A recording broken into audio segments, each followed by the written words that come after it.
The College Point Yacht Club has a Commodore, a crew of officers and private membership, and an annual season opening ceremony where they raise those nautical-looking triangular flags. Yet the College Point Yacht Club is hardly stereotypical. It sits in the shadow of the busy Whitestone Bridge and overlooks the murky waters of the East River. Its neighbor to the west is an unsightly expanse of craggy piers, and to the east is a sewage treatment plant.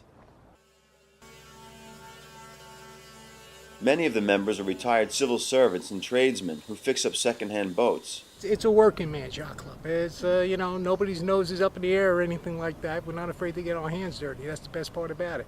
If they put a call out, the members come down and they pitch in and they help out. Without an in-house mechanic, the club allows members to work on their own boats in the yard. So this time of year they can be seen painting boat bottoms and repairing sails and engines. And the membership, there's approximately 90-some members here. And we do most of the work on the property ourselves. We build our own docks and stuff like that, and the maintenance on the boat. The club is more blue-collar than blue blazer. They gravitate towards the bar in the clubhouse, which is an old barge that was run aground years ago.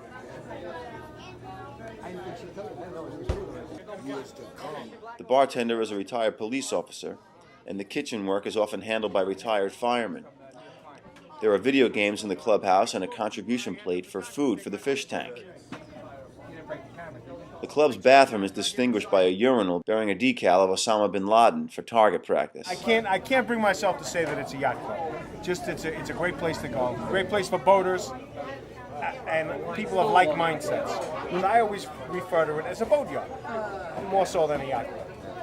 Because a working class kid from Queens, I can't say yacht club. You know what I mean? Can't bring myself to say it.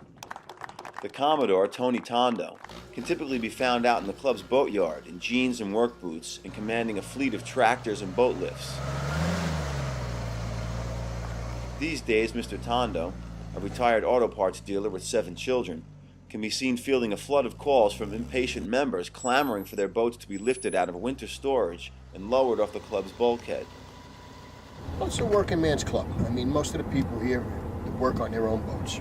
Last week, everybody wanted their boats in the water and to beat Memorial Day. And I think we launched about 45 boats last week, and we moved about 60 other boats around the yard so we can launch the 45 boats. You have to be careful because you accidents do happen, and we're not perfect, and sometimes you do scratch somebody's boat or you do knock it over, and if you knock it over, you have to fix it.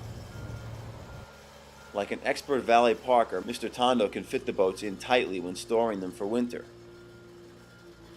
The other guys, they work with me. Most of the guys, they can't figure out how I do it. But I says, well, if I should drop dead tomorrow, guys, you better watch the puzzle because you got to do the reverse.